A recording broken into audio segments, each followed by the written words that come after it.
So hi guys, welcome to the second exercise session of your Return to Running postnatally program. We know that you can start this program at any stage of your postnatal journey back to running, but we just ask that you're at least 4 weeks postnatal with this one. And some of these exercises are going to be in standing, so we need to watch for symptoms like pain in the pelvis or the lower back, any symptoms of incontinence, or any feeling of heaviness or dragging in the vagina as well. If you're feeling any of those symptoms, it'd be a good idea to go and have a check with a women's health physio who can give you an individualized program to address those things. Okay, so we've spoken about your deep tummy muscle in the last session, and we're going to work on that today again. And we're also going to think about engaging the pelvic floor along with that deep tummy muscle this time. Okay, so the first exercise is down and lying again with the knees bent up. Going to find yourself that neutral position again, pelvic neutral. So we squash that marshmallow, come off the marshmallow, and then settle halfway between. So just enough room for a small hand to fit under the small of your back. You're going to take a breath in, breathe out, and this time you're going to think about holding in some wind, but also drawing in the lower tummy at the same time.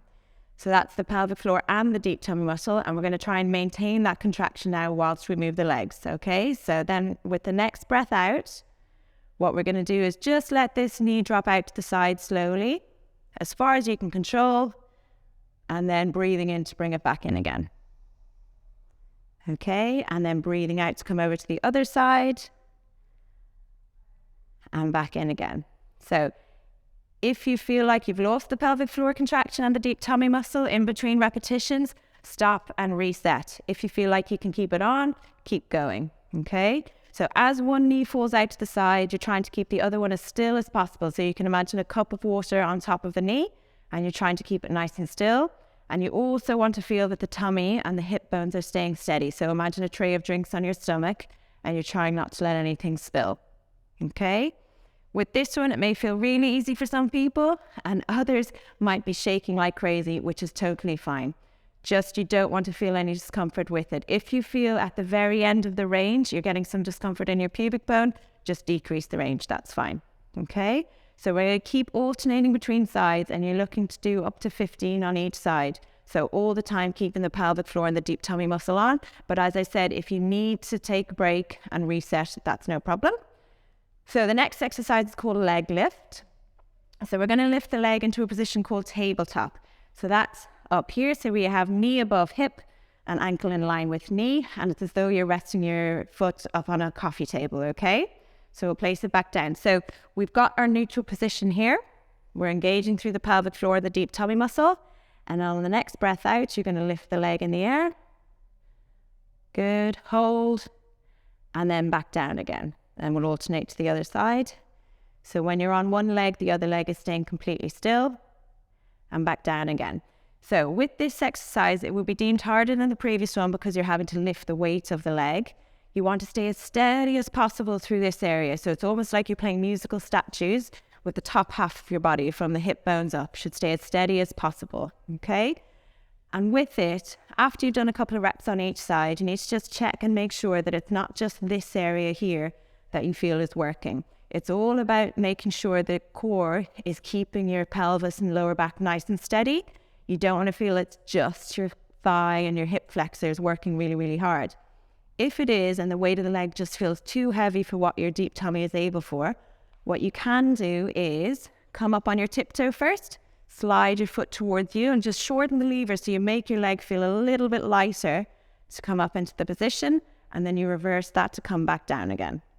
Okay, so up onto the tiptoe, slide your foot in, bring your knee towards your chest, and come into the position this way, and then back down.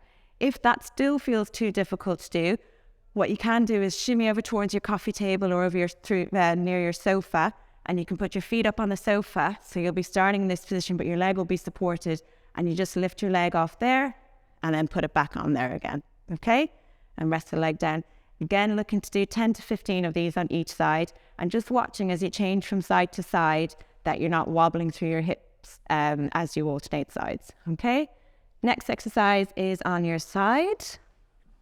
Okay, so for this one you can pop your hand under your head, or you can use a pillow or a roller or whatever is near just to keep your head supported. We're going to straighten out the both legs. Again, think about reaching the top hip away from you to just take the strain off the underside of your waist and create pelvic neutral. Okay, so your lower back is in a good position. And from here, then you're just going to lift this top leg in the air. Good. And back down again. So you want to feel the same muscle as with the clam exercise, which we've done previously, working here. But again, this will be deemed harder because you have to lift the whole weight of the leg. Okay. And back down again. So making sure with each leg lift that you don't collapse through the waist. Okay. If you're struggling to feel this area, the muscle behind your hip bone working, what you can do is rotate your foot slightly up towards the ceiling. Good. And then up. Down. Good. And again. If you feel it's working down here too much, you just soften through the knee a little bit. Don't lock the leg out. Good. And if you just feel it's too hard in general, what you can do is rest the leg down and then bend both the knees up. So again, just shortening the lever so it makes the legs feel a bit lighter. And you're going to lift the knee and the ankle together. And then back down again. Okay. Or if you find after having done it a few times, it's just too easy, straighten the legs out. What you can do is wrap a light band around the knees or the ankles, and then you just be lifting up, pushing into resistance. And back down again. So now we're up into standing. Again, we need to be conscious of those symptoms I spoke about before. So we've got any pain that develops in our pelvis or lower back, any feelings of heaviness or dragging in the vagina, or any symptoms of incontinence, okay? So what we're going to do now is this squat, which is basically like a sit to stand, and it's really good for getting the muscles nice and strong again. So you're going to stand with your feet hip width apart. Okay, so I'll go this way, you stay that way. So hip width apart, up nice and tall. But what we're going to watch now is, because during pregnancy you may have felt towards the end that you were being pulled into that lower back arch, we're going to work on what's neutral again. So like we've spoken about before with the squashing and the arching off the marshmallow, this time we're going to talk about a bucket of water. So hands on the hips, and we're going to think about tilting water out the back of the bucket and then tilting it out the front. Okay, so just rocking the pelvis nice and slowly backwards and forwards. You keep your knees soft while you do this one. So rocking forwards and backwards, so water going out the front, water going out the back, and then you settle into the middle. Okay, then from there, keeping the hips, knees hip width apart, you're going to come down into a squat. So you can imagine a chair behind you, and you're going to just lower down into that squat, bending at your hips, trying to keep the back in neutral as you go down, and then coming back up again. Okay, so down again, and back up. So watch that the legs stay parallel as you go down. You don't want to feel that the knees collapse inwards or that they're splaying outwards as you go down. And you're looking to ultimately get your thighs parallel with the floor, but that doesn't come at the cost of losing the position of your lower back. So you want to keep that neutral and think of bending so the hinge is at the front of your hips. That's where you bend through as you go down. And then you use your bum and your thighs to push yourself back up into standing. And again. Good. And back down. So one other thing to just watch for is that the knees aren't going too far forward. So as you go down, you want to see that you're able to see the tips of your shoes as you lower down at the lowest point, and then back up again.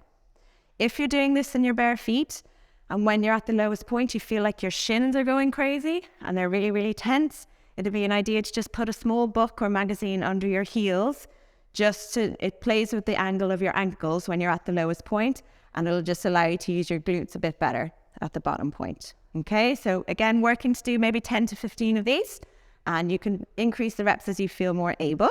So then turning to face this way, we're going to do what's called a static lunge. So basically it's standing in the lunge position, but not stepping forwards and backwards each time.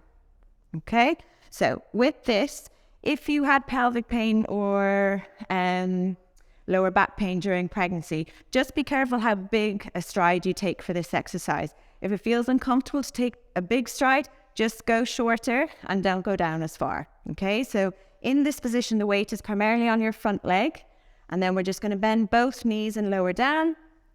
Good. And then pushing back up again. So doing this in front of a mirror is ideal, so you can see that the shoulders and the hips stay level as you go down, and also watching that your knees stay straight, that it's not dropping in or falling out to the side. So weight stays primarily on the front leg. You go down And then as you come back up, you think of using your bum. So bum and thigh of the front leg is what should be working to push you back up. Okay? If at the bottom you're really struggling to get your bum to work to push you back up, what you can do is come down, stay there, lean forwards, good, and then come back up from there, and then stand up straight. Okay, so you'd go down, rock forwards, push through your heel, get your bum working, and then come back up straight. So again, shouldn't feel any pain through the pubic bone or through the SIJs at the back of your pelvis. Aiming to do 10 to 15 on each side, and watching for any of those symptoms that we spoke about before. So that's the end of your 4 to 6 week program. Again, if you can manage with this one, doing it every other day, or if you manage it twice a week, that's great. At this stage as well, you can also, if you're feeling fine and well, you can start doing some cardio. So research shows that you can start doing some non-impact cardio now. So if you have access to an exercise bike or a cross trainer, that'd be great. And how much time you spend on there relies on a lot of things. So it's how you're feeling on the day, how much time you have. So do whatever is comfortable. Now you just want to feel comfortable and stay in that comfortable zone, and make sure you don't do too much too soon, because your body will let you know very quickly. So enjoy these exercises, and we'll see you again in 2 weeks.